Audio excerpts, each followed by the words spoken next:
Located on 225 acres in Garden City, Long Island, Nassau Community College, a member of the State University of New York system, has close to 20,000 students attend the school each year. The college mascot is Leo the Lion, and these are his stories of the school's absolute best and brightest who have graduated over the past 50-plus years. Let's catch up together as the Alumni Association of Nassau Community College proudly presents Lion Tales, a Nassau Community College Foundation production on the voice of Nassau Community College, 90.3 WHPC. Welcome to Lion Tales, powered by the Nassau Community College Foundation. My name is Aurora Workman. I am president of the Nassau Community College Alumni Association.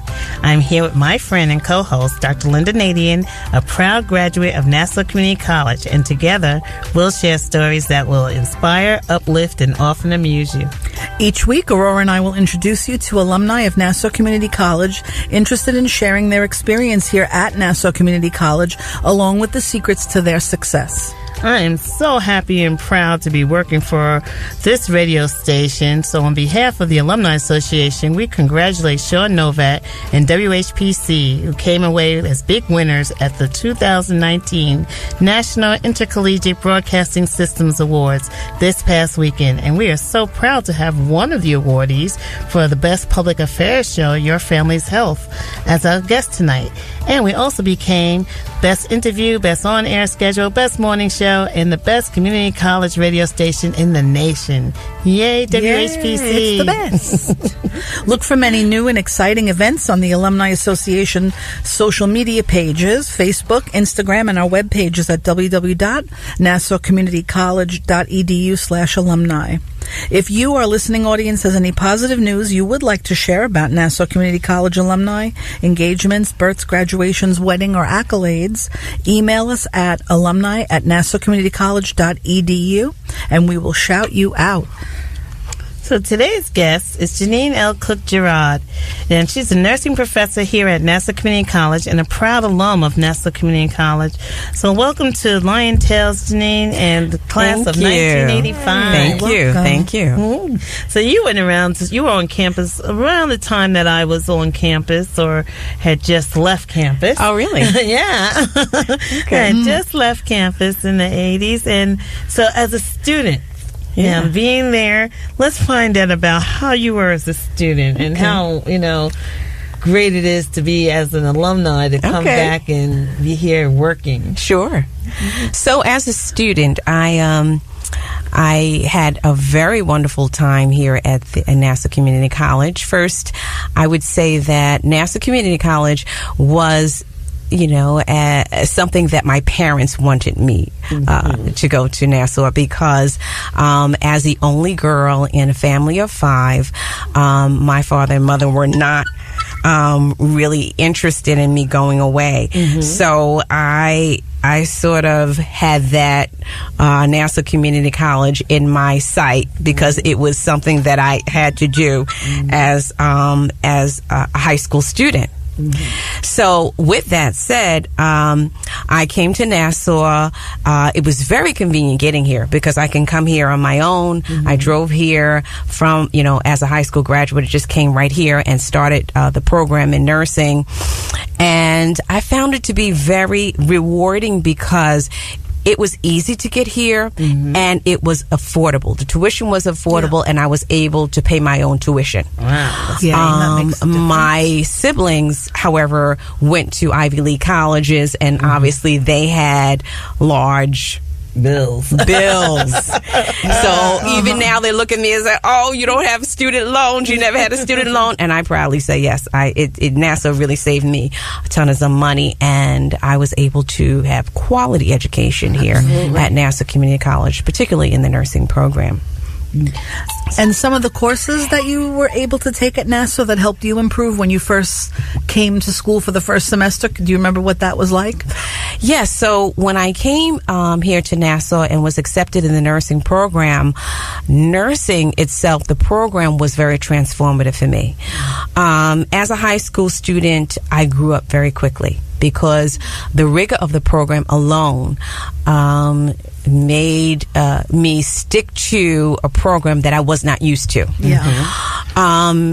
I was at that time right out of high school, and my mother was expecting my youngest brother, and I was 18, and so he's 18 years younger than I am, and my father just had a massive stroke. So I was home going to community college and really having to be in the home helping mom, new baby, my dad. Very stressful time, and in the nursing program. So I matured very quickly. I matured very quickly. But I have to say that it broadened my scope, it matured me, and it gave me the knowledge that I needed and the foundation in nursing that I needed on which to build. So Did you take electives and then also part of the nursing program? Or sometimes I think I like when it's sort of spelled out that you do this, and this, and then the degree comes at the end that you've fulfilled all those qualifications. Right. So any courses that stand out that first year? I took a lot of usually the prerequisites that go along with the nursing. They were easier than obviously the nursing. Right. So what I remember and what sticks with me most are the nursing courses that I took. So I really would have to say that the nursing courses were the most challenging. And what did that entail? What do those courses look like? So the courses are Nursing 101 and Nursing 105, 203 and 204. The course names haven't changed much. But as you know, 101 was the fundamentals of nursing, and then as you transition through, the nursing and the theory became more complex. So 101, for me coming in as a high school student, it seemed complex to me because I knew nothing about nursing science. So it was complex. But then as I moved on and transitioned through the program, every level was challenging. So I found that, I always learned something new. But once I graduated from the program, I had my foundation. So the bachelor's and the master's and the PhD was something that was a little easier because I had that firm foundation. Right. That's interesting because I found that too, coming in from high school right into a community college and taking those courses. But when I left here and went to the 4-year, I thought that was so easy. Hofstra was so easy. And everything was like, what? That's not hard. That's not rigorous at all. That's true. They've given you a really grand foundation. You're listening to Lion Tales on the voice of Nassau Community College, 90.3 WHPC. I am Aurora Workman along with Dr. Lynnda Nadien. And our guest today is Jeanine Cook-Garard, a nursing professor here at Nassau Community College and a proud alum of Nassau Community College. So we're going to talk, we were just talking about how you had Nursing 101, but now, fast forward, you teach Nursing 101. Yes, I do. Oh, that's so amazing. Yes, I do. And I think that is great. Now, what does that feel like? Because I know coming back here after being an alum and coming and working as an administrator and having to see some of my teachers that I had here, was a really great feeling. But they were more so happy that I was here, and they made sure that coming here as an employee, that I remember, they would remind me of who I was in their class. Yes. So how was that for you? Well, that was very interesting, almost nostalgic for me, because coming back as faculty, I taught alongside some of the same faculty who were my professors in the program. So a lot of them didn't remember me, but then some vaguely remembered me. So they I kind of had to joggle their memory. Do you remember me? But very interestingly enough, a former faculty member, Rose Ferkron, was the one who referred me to the position, and I was honored that she did. And she said, I remember you as a student. Would you like, there is an opening available for nursing faculty. And at that time, I had completed my master's degree in nursing. And I said, wow, I never thought of that. Wow. And so I applied for the position, and I got the position. And the chairperson at that time, Dr. Rosanna Mills, hired me, and I was a proud faculty member because everybody referred back to the fact that I was a student in the program and had the benefit of having gone through the program, understanding how the workings of the program, and was able to really embrace the students who were beginning the program, because I could say, been there. Yes, have done that. Stick with it and give them the kind of encouragement that they needed to get through. Yeah. And we've been reading a lot of research about shortage of nurses and medical professionals across the nation, I think it is. And how do you think we can go about recruiting men and women into the nursing program? Because now we do see a lot more males in nursing. Yes. And it's really becoming, a popular selection for a major. Interestingly enough, my classroom of recent has been a large majority of them men. And they are welcomed into the profession. Obviously, historically predominated by women, we are welcoming men. And there has been a lot of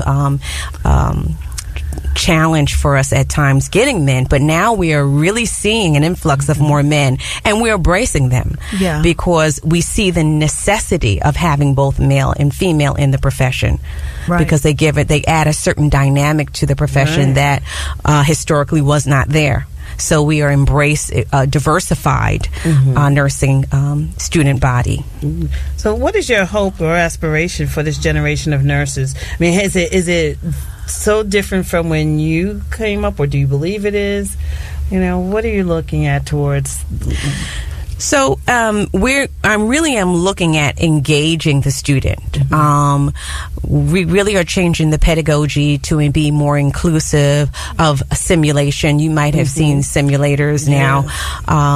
Simulation is a big thing here, particularly at Nassau Community College. We have very high fidelity simulators where the students are able to go in and do assessments and really perform kinds of assessments and interventions for patients in a simulated situation. And other kind of very innovative pedagogy that is going to embrace and prepare the student for clinical practice. And practice is more than just in the hospitals. Practice is in the community. We're seeing more and more of a rise of community nursing rather than just in health facilities. So we're preparing a student to practice in various healthcare settings. So that, and we're taking big steps towards that. And as you may know, we are recently now have a bachelor's program. We have combined with Empire State College, and now we have a multi-award program that's starting the fall of 19. So that is a lot of hard work. And now the students are able to earn a bachelor's here at Nassau Community College. One thing that I was not afforded when I started 150 years ago. Now the students will be able to graduate with a bachelor's, which makes them, when we talk about the requirement for entry-level nurses in the hospital, they're looking for bachelor's prepared nurses. So this really makes Nassau shine, because we are able to provide this kind of education for nursing students. That's wonderful. And even with our new building, life science building that we have, which has those simulators in, it is something wonderful to see about how it's evolved and how, the program is coming. You are listening to Lion Tales. Today's guest, Jeanine Cook-Garard, PhD, RN, GMP, a nursing professor here at Nassau Community College and a proud alum of Nassau Community College. My name is Lynnda Nadien, along with Aurora Workman on the voice of Nassau Community College, 90.3 WHPC. Steven. Who said that? Me, down here. What are you, a yellow booger? I'm a banana slug, Steven. Well, what are you doing in my room? I'm your sense of adventure. Don't you remember me? Don't you know that we miss you? Miss me? Who misses me? You know, all your friends in the forest. The trees, the pond, that little fort that you made out of branches. We all miss you. Mom took me to the forest last year. I'm a slug, Steven. It took me a long time to get here. Oh, I guess that makes sense. The forest is not that far away. Have an adventure today. I'm sure your mom would take you. You're right. I should get out. I want to have fun. Play in puddles, catch frogs, and climb trees. Hey, Mom! Yeah, hon? Steven, what is that in your hand? It's my sense of adventure, Mom. It's telling me we need to get out of the house and have some fun in nature today. Come to the forest where the more adventurous you lives. Check out discovertheforest.org for cool places nearby. Brought to you by the U.S. Forest Service and the Ad Council.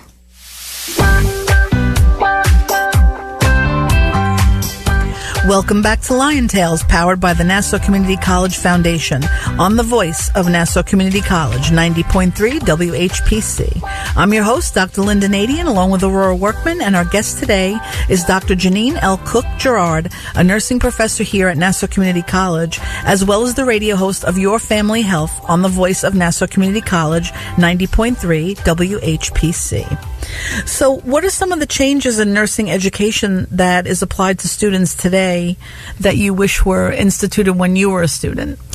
Well, one of the things that I mentioned before is the simulation, which I think is one of the coolest, most innovative ways that we can teach students. But we are constantly changing our curriculum to meet the needs of the patient population. Yeah. Mm-hmm. So we went through a couple of curricular revisions, and it was not just to engage students and change the pedagogy, but it was also to enlighten the nurses on how to best practice, provide best care in this very evolving and ever-changing health environment that we're seeing. We're seeing more and more people in the community, patients in the community who are sick, and so there is a need for community nursing. Mm-hmm. As our students are going, not just practicing, as I said, in the hospital, but the need is to practice also in the community settings. Mm-hmm. And, as with many programs in the teaching community, they've been enhanced by diversity and inclusion. Yes. And what are some aspects of the teaching community that you are most proud of? The teaching community? Yeah. I'm finding that we are really taking steps to really diversify our nursing faculty. To hire faculty who represent the community, be it people of color, male, female. We're taking steps to do that because we understand that our student population and student body is very diverse. Right. So the educators should be similarly diverse. Yeah. So we're taking steps to really do that.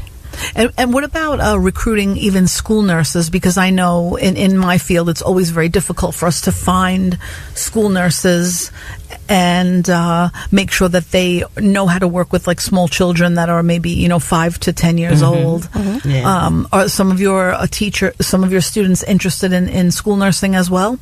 Our students have various interests in terms of where they want to focus and develop their expertise. You will see that some of them want psych nursing, some of them want community nursing, some of them want to be the pediatric nurse. There are so many levels of nursing. You have specializations. I am a geriatric nurse practitioner, but then you have some students who are interested in psych nursing. You can get into forensic nursing.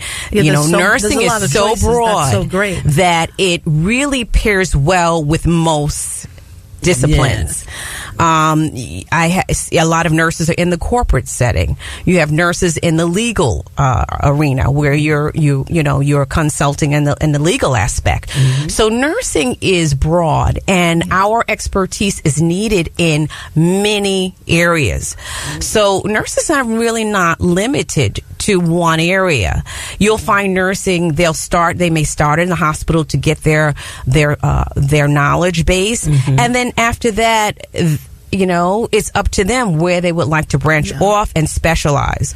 We have students that come back and say, now I have chosen to do psych nurse, or I'm doing organ donation where I am helping with harvesting organs and critical care nursing where I'm working in the ICU, CCU. So it really, the area is wide open for nursing today. That's great to know, because I think it's a way, if you do career days in schools, to entice people to go into the field. Yes. And, especially with a community college that is allowing then for you to pursue the bachelor's and point you in that right direction. Yes. That leads to the higher ed piece, and people will be really well-rounded coming out of the college here, which is great. Yes. It's always good for everyone to know that there are all these facets of nursing, because when we say nurse and then we think hospital, but even having had my parents in elder care, that nurse that came every morning to make sure that she was fine and wasn't getting bed sores and things, it just introduced us to a whole nother area of nursing that was available, and would tell us, make sure we get this nurse here to come and check out, and it was really eye-opening, because we're thinking, we just go here, but she was like, no, your plan has you get this nurse in here, and then have this one come and check this, and we're like, wow, this is really good to have that home care available to us. And then also a lot of our students have come back, and like I said, they're school nurses and things of that nature that they didn't think about, and now have careers in areas. So that's always really good that the college recognizes those other areas and can produce a team of valuable employees to be employees. From here. So, and can you tell us about your time for Creative Empowerment Incorporated?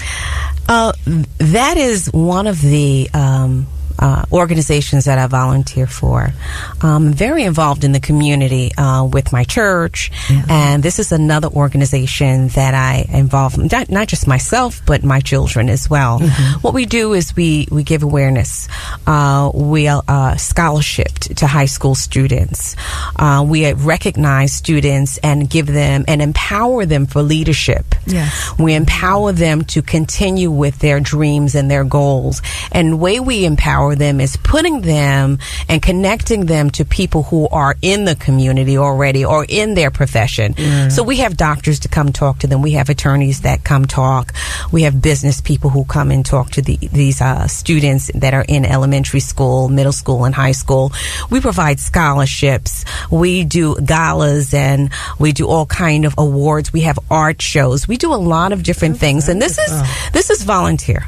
And I also work in my church. We do a lot of community reach, where we reach young people, we reach the older adults in the community to provide those kind of resources and services. We are informational in that sometimes they're not aware of the resources in the community, so we provide that information for them. You're listening to Lion Tales on the voice of Nassau Community College, 90.3 WHPC. My name is Aurora Workman, along with Dr. Lynnda Nadien, and our guest today is Dr. Jeanine Cook-Garard, a nursing professor here at Nassau Community College, as well as the radio host of Your Family Health on the voice of Nassau Community College, 90.3 WHPC, and a proud alum of Nassau Community College. So we want to just finish your dissertation, as I saw. And there are so many women that I know. I mean, just even from my mother's early state, because she became widowed when I was 16. So the newly single, widowed, older adult African American black woman navigating intimacy after a long-term monogamous relationship. That's some title. That's it. But it's all inclusive. And it does. So where was your focus when you decided, I'm writing on relationships? So I had this, as nurses, we always are meeting people. And I had this experience where I had a professional relationship with this person, and they were widowed.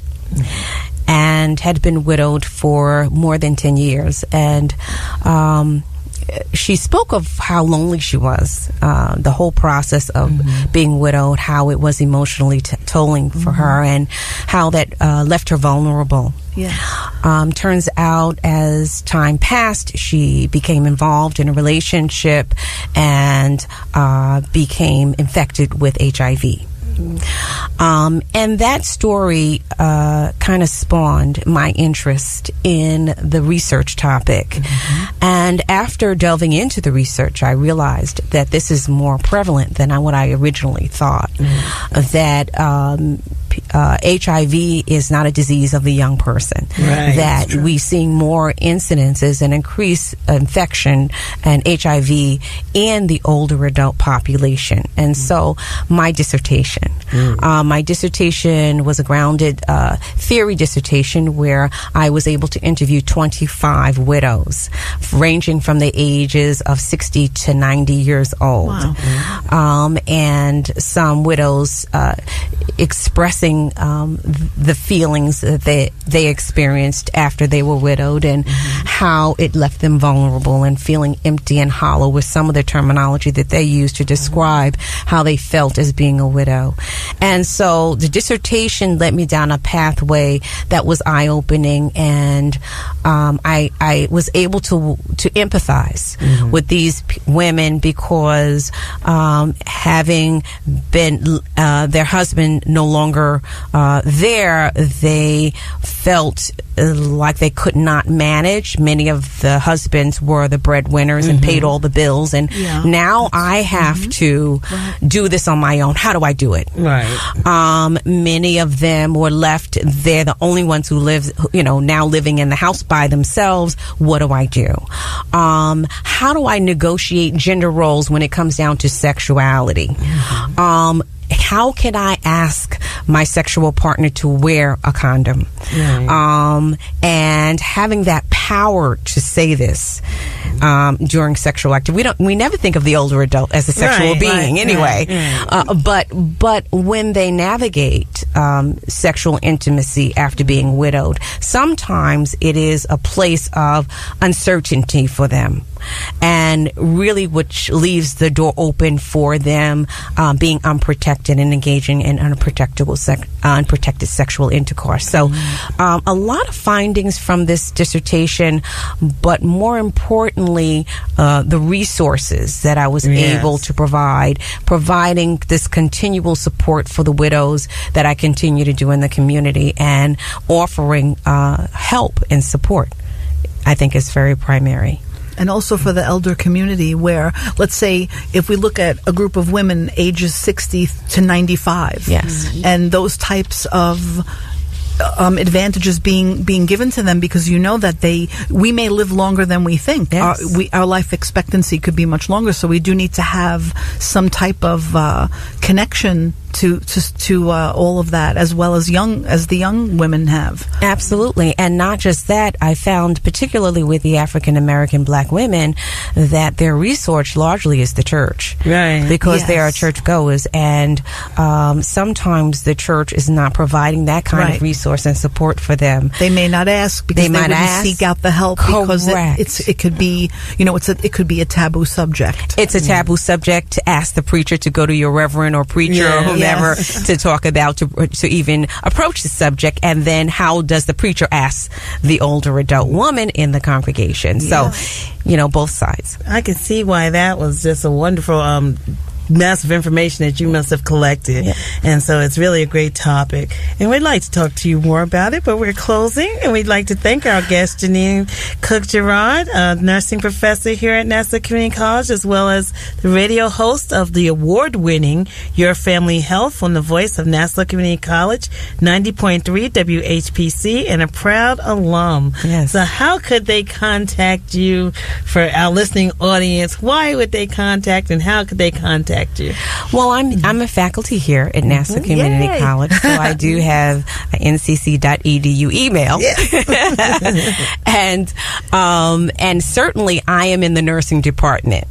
So we are in the life sciences building on the 3rd floor, and probably those that are interested in the program can certainly apply. Our information is on Nassau Community College website if you're interested in the nursing program. And if you're interested in me, I have an email as Jeanine.Cook-Garard at ncc.edu if you want more information about me. Thank you. We want to thank you for being with us. My name is Dr. Lynnda Nadien, along with my fabulous friend, Aurora Workman, president of the Nassau Community College Alumni Association. The creative director of Lion Tales is Rudy J. Breedy. This show is a production of the Nassau Community College Alumni Association. Visit nassaucommunitycollege.edu/WHPC for more information. Available as a podcast on iTunes, Android Podcasts, and Spreaker. Lion Tales is powered by the Nassau Community College Foundation on the voice of Nassau Community College, 90.3 WHPC. We'll talk to you next week.